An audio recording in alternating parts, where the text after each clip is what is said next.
자, 그리고 이제 그 다음, 그러면은 페이지 바디를 어떻게 조정할 거냐. 그래서 조정할 수 있는 수단이 여러 개가 있는데, 그 중에서 가장 효과적으로 페이지 바디를 조정하고, 프리퀀시 프리퀀시 리스판스를 보상할 수 있는, 주파수 보상을 할 수 있는 기법이 밀러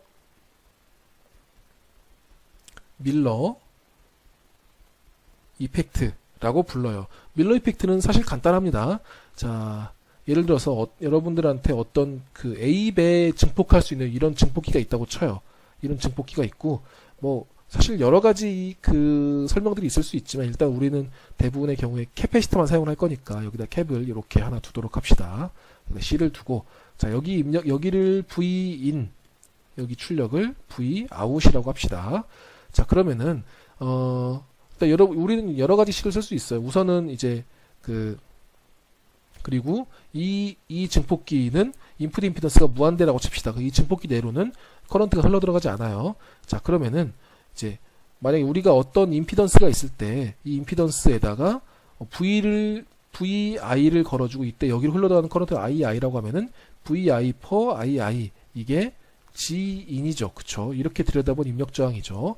그리고 이 Gin이 만약에 S 곱하기 뭐 분의 1로 나왔다라고 하면은 앞에 여기 이만큼 자리가 어떤 캐패시터로 이 임피던스를 해석하겠다라고 하면은 SC분의 1, 그러니까 여기 이만큼 S 곱하기 뒤쪽에 붙어 있는 만큼이 이 캐패시터로 봤을 때 캐패시티브 임피던스가 되겠죠. 그쵸? 자, 그거를 생각을 한 상태에서 이 문제를 한번 풀어보면은, 자, 입력은 Vin이고 출력은 Vout이라고 합시다. 그리고 여기에서 흘러 들어가는 커런트를 II라고 하죠. 자, 그러면은 우선은 VO는 A 곱하기 Vin이에요. 그쵸?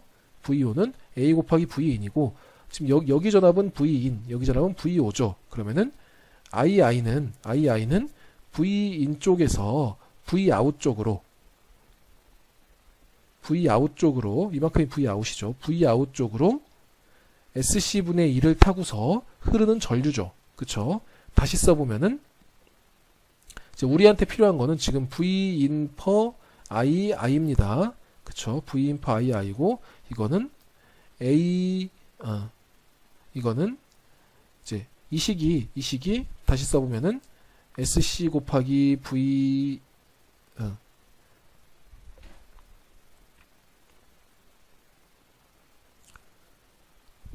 자, 이 식을 이만큼씩을 다시 써보면은 SC 곱하기 1-A Vin이 됐죠. 그쵸? 그러니까 Vin 나누기 II는 이만큼이 분모로 내려가가지고 S 곱하기 C 곱하기 1-A 분의 1이 됩니다. 그쵸? 즉, 이렇게 들여다보면은 Vin 나누기 II는 이만큼의 임피던스로 보이게 되고, 그때 이만큼의 캐패시터가 보이게 되는 거예요. 그쵸? 실제로 물리적으로는 C라고 하는 캐패시터 하나밖에 없는데, 이 C가 1-A배만큼 증폭돼서 보이는 겁니다. 이제 이렇게 들여다보면은 C 곱하기 1-A배로 보인다. 자, 이게 밀러 이펙트예요. 자, 그러면은 이 밀러 이펙트라고 하는 이때 만약 이 캐패시터가 더 크게 보이게 하려면은 A가 어때야 되죠? A가 마이너스 게인, 네거티브 게인을 가지면 되죠. 그쵸? A가 네거티브예요.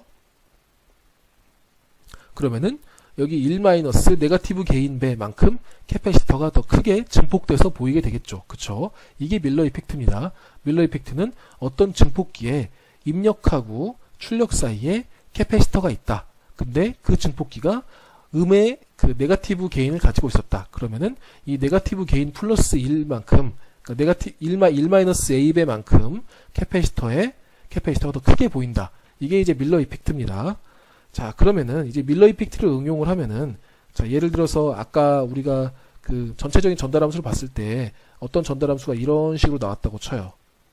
어떤 전달함수가 이런 식으로 나왔는데, 이때 0dB일 때 마이너스 한 200도 정도 나왔었다. 자, 그러면은 이게 원래 전달함수였다고 치면은, 자, 이 상태에서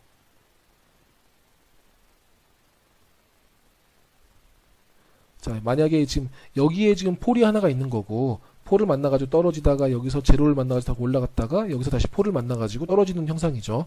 그때 여기에 뭐 폴 1이 있고 여기에 제로 1이 있고 폴 2가 있다고 칩시다. 그럼 여기 폴 1을 이렇게 아래쪽으로 당겨온다고 치죠.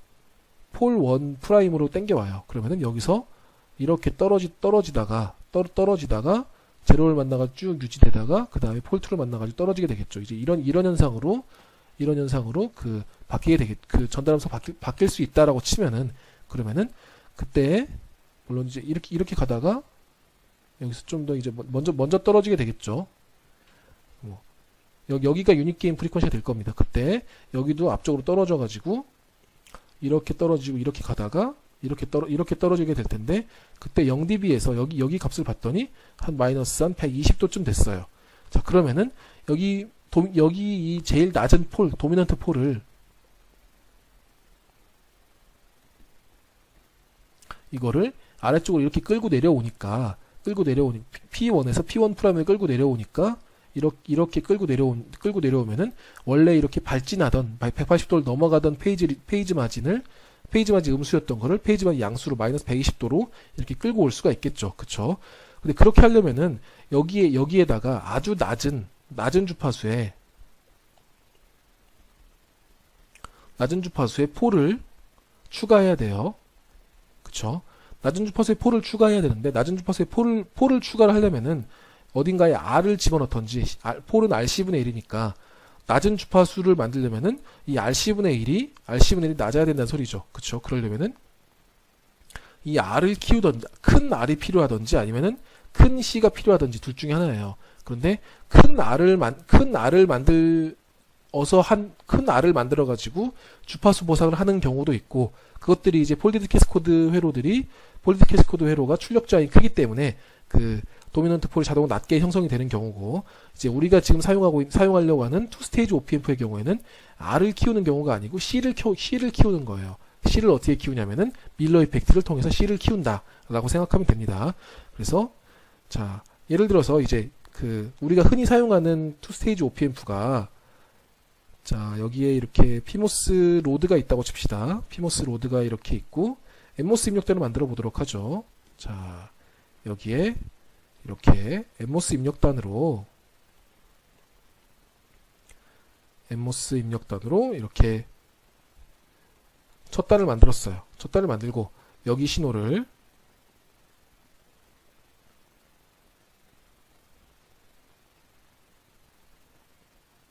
요렇게 해가지고, 자, 여기 그 두 번째 단을 지금 첫 단 이만큼이 첫 단이고, 두 번째 단 여기가 두 번째 단이 됩니다. 자, 그랬을 때 이제 우리가 밀러 이펙트를 사용을 해가지고 큰 캡을 자동으로 만들 수 있는데, 이제 그것들이 여기 첫 단 이만큼만 놓고 보면은 이만큼도 OPM프 하나죠. 그쵸? 첫 단도 입력 2개에 출력 하나짜리 OPM프 하나예요.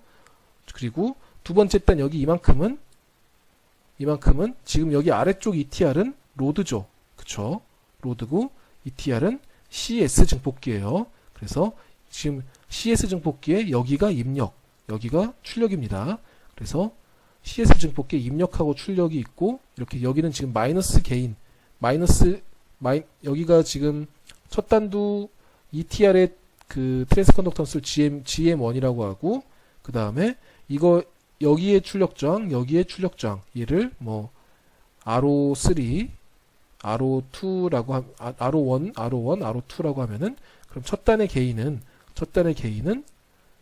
GM1 곱하기 R1하고 R2의 병렬 저항들이 되겠죠. 그리고 얘를 GM3, R3, 얘를 R4라고 하면은 곱하기 GM3배 곱하기 R3하고 R4의 병렬로 전체 게인이 주어질 겁니다. 물론 첫 단도 인버팅이고 두 번째 단도 인버팅이고. 자, 그래서 이제 어쨌든 우리가 지금 관심이 있는 거는 이제 여기 전압이 증가하면은 여기 전압도 감소해요. 그쵸? 그러면은 그때 여기하고 여기도 지금 인버팅이에요. 항상 지금 밀러 이펙트를 사용하려면 인버팅 앰프가 일단 필요합니다. 아이고. 그럼 여기에다가도 이렇게 캐패시터를 달아주고, 그리고 여기에다가도 캐패시터를 달아줄 수 있겠죠. 그런데 이렇게 달면은 캐패시터 두 개가 필요하기 때문에 그렇게 좋은 위치가 아니에요.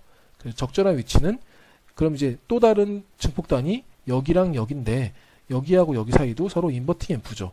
여기 사이에다 이렇게 캐패시터 달아주면은 이 캐패시터에 그러니까 여기 CS 증폭기에 여기가 입력이에요. 여기가 출력이고 입력하고 출력 사이에 캡을 달았습니다. 그리고 이런 인버팅 앰프에 입력하고 출력 사이에다가 캡을 달았어요. 캡을 달았으면 이거를 이렇게 들여다보면은 여기 이 캡이 1-A배만큼으로 아주 큰 게인으로 이제 캐패시터가 크게 형성이 돼서 보이고 그때 여기에 출력저항이 이쪽을 들여다보면은 여기 출력저항이 보이는 출력저항이 R02하고 R04의 병렬로 보이겠죠.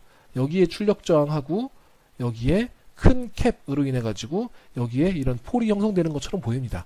그때 출력저항은 R01이랑 R02 이때 이런 이 노드에서 이쪽을 들여다봤을 때 출력저항하고 이렇게 들여다봤을 때 캡 C 곱하기 GM3 R03 더하기 1배 이만큼의 그 큰 캡하고 이 출력저항으로 인해 가지고 여기 이 노드에서 큰 폴을 형성할 수가 있게 되죠. 그래서 큰 폴을 형성해 가지고 일단 사실 이 캐패시터를 여기 양쪽에다 이렇게 안 묶고서 그냥 이렇게 묶어도 돼요. 이렇게 그라운드로 묶어도 되는데 그라운드로 묶게 되면은 굉장히 큰 캐패시터가 필요하게 되고 회로의 면적이 커지게 되는데 그렇게 안 하고 여기 입력하고 출력 사이에다 캐패시터를 묶어주게 되면은 아주 작은 면적으로도 효율적으로 밀러 이펙트를 이용해서 주파수 보상을 구현할 수가 있게 되죠.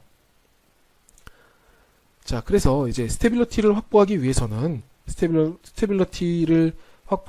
이렇게 파지티브 피드백이 되는 경우가 이제 언스테이블해지는 경우고, 그러니까 여기 원래 메인 시스템 A하고 F하고 봤을 때 F가 1이고, 그리고 여기 이 메인 시스템의 페이지가 180도가 변한다. 그럼 이런 경우에 이제 회로가 발진하게 되니까 이것들만 피해주면은 회로가 스테이블하게 동작할 수 있다라고 하는 얘기를 할 수 있고, 자, 예를 들어서 이제 여기 지금 현재 상태에서는 컴펜세이션을 하기 전에, 주파수 보상을 하기 전에 0dB에서 보니까 마이너스 217.13도였어요. 자, 그러면은 이때 페이지 마진은 얼마죠? 180도를 넘어갔죠. 마이너스 180도를 넘어가가지고 마이너스 217.13도까지 갔고, 페이지 마진은 마이너스 37.13도, 마이너스 217.13 빼기 180, 마이너스 180에서 페이지 마진이 지금 마이너스 37.13도가 돼요.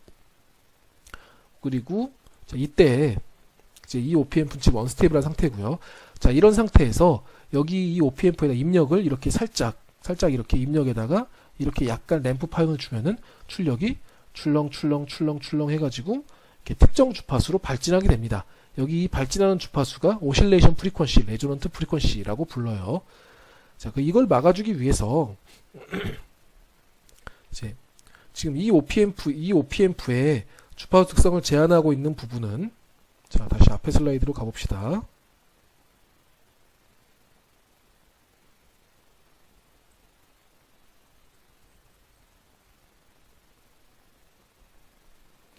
자, 이 회로에서 주파수 특성을 제한하고 있는 부분들은 만약에 지금 여기 이 캐패시터가 없다고 치더라도, 자, 다시 한번 잠시만요.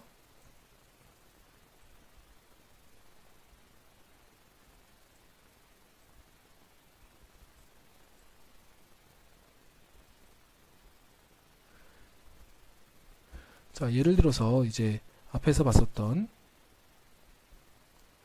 자, 여기 첫 단 퍼스트 스테이지가 있고요. 퍼스트 스테이지가 이렇게 있고, 여기 로드가 있고, 로드가 이렇게 있고요. 자, 여기에서 여기 신호를 이렇게 받아들입니다. 이렇게 CS 증폭기를 만들어주면은, 자, 지금 이제 얘가 둘째 단 CS 증폭기고, 그때 여기에 아무런 캡이 없다고 하더라도 일단 원래부터 이 회로 자체에, 이 회로의 밴드위스를 제한하고 있는 요소는 여기에 있는 여기 게이트하고 드레인 사이에 CGD죠. 그쵸?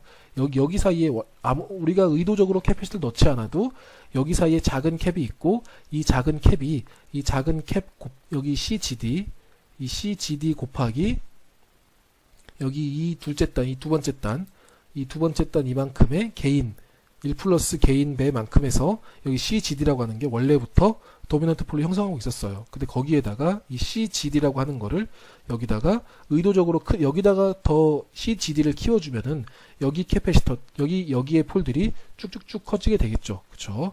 그래서 이제 앞에 이 회로를 첫 번째 단에 R51하고 C1이라고 하는 거를 생각을 하고 거기에다가 여기 컴펜세이션 캐패시터가 있고 그 다음에 여기 두 번째 단 여기 두 번째 단에 여기 두 번째 단에 트랜스 컨덕턴스하고 출력 저항하고 로드 캡을 생각을 해보면은 그때 여기 V6라고 하는 노드에서 KCL을 한번 써보고 여기에서 KCL을 써보면은 이렇게 두 개의 식을 쓸 수가 있어요. 자, 그리고 이거를 풀어보면은 그때 도미넌트 폴하고 세컨더리 폴을 생각을 할 수가 있는데 도미넌트 폴이 이제 당연히 이제 우리가 생각하기에 이제 여기 이렇게 들어봤을 때 첫 번째 단의 출력 저항 여기 이거하고 여기 그러니까 RO5하고 RO2로 이루어진 이 출력 저항 곱하기 C10에 이게 저항 이게 RC 컨스탄트에서 이만큼이 R 성분입니다. 그리고 C 성분은 CC 곱하기 GM 여기 GM6 곱하기 RO6하고 여기 이거 M7 RO7 해서 GM 이만큼 1 플러스 이만큼 1 플러스 GM 곱하기 RO 둘째 단의 GM 곱하기 두 번째 단의 RO로 이제 RC를 풀어두면 형성이 되겠죠. 즉 이 식을 풀으면 첫 번째 도미넌트 폴은 첫 번째 단의 출력 저항하고 두 번째 단의 출력 저항 두 번째 단에서 보이는 컴펜세이션 캐패시티 우리가 지금 넣어둔 밀러 캡으로 넣어둔 CC 곱하기 1 플러스 GM2 RO2 그러니까 두 번째 단의 개인 그러니까 여기 CC가 GM RO배만큼 두 번째 단의 GM RO배만큼 증폭돼서 보이는데 원래는 1 플러스 GM RO지만 이걸 약간 이제 생략해가지고 GM2 RO2배만큼 증폭돼서 이만큼으로 도미넌트 폴이 형성이 된다. 그리고 이제 이렇게 컴펜세이션 캡을 넣어주게 되면은 이 두 번째 세컨더리 폴도 이제 CC가 원래는 이제 이런 모양이었다고 치면은 여기 P1하고 여기에 있는 P2가 P1이 내려오게 되면은 그러니까 CC를 키워서 P1을 내리게 되면은 여기 P2는 분자에도 CC가 있지만 분모에도 CC가 있지만 분자에도 CC가 있어요. 그래서 P2가 약간 이렇게 증가하는 방향으로 갑니다. 그래서 그러니까 CC를 키워주면은 P1은 내려오고 P2는 살짝 올라가요. P1은 많이 내려오고 P2는 거의 변화가 없긴 하지만 약간 올라가긴 합니다. 그래서 이 두 개의 폴들이 서로 벌어지는 모습이 보여요. 그래서 이것들을 폴 스플리팅 폴이 서로 갈라선다 라고 폴 스플리팅이라고 부르기도 합니다. 자, 그래서 이제 중간에 이렇게 CC라고 하는 걸 넣어주면은 밀러 컴펜세이션을 통해 주면은 이제 주파수 보상을 잘 할 수 있다. 그리고 그때 이제 이렇게 그러니까 여기에 지금 폴이 있고 여기에 재료가 있죠. 그러면은 그때 여기 폴이 있었으면은 그러니까 이게 주파수 특성이고 프리퀀시 페이지 특성도 폴에서 떨어지기 시작하다가 제로를 만났다 다시 이렇게 떨어지는 이런 모습을 보였을 때 이때 여기를 봤을 때 다시 다른 그림을 생각해 보죠. 자, 예를 들어서 이제 이런 매그니튜드 리스판스가 있고 이게 지금 매그니튜드고 이게 페이지라고 칩시다. 이게 페이지라고 쳤을 때 지금 이때 이제 발진한 상태예요. 이때 마이너스 180도를 넘어섰어요. 마이너스 한 200도쯤 된다고 칩시다.